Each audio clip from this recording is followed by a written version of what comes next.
You ask Tiger to solve. This deals with linear equations with one unknown. The final result is x equals 3. Let's solve it step by step. Swap sides. Group all constants on the right side of the equation. Subtract 3 from both sides. Group like terms.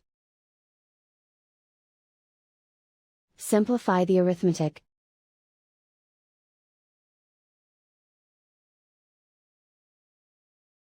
Isolate the x.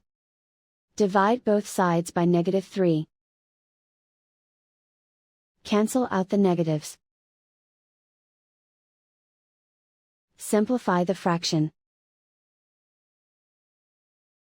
Cancel out the negatives. Find the greatest common factor of the numerator and denominator.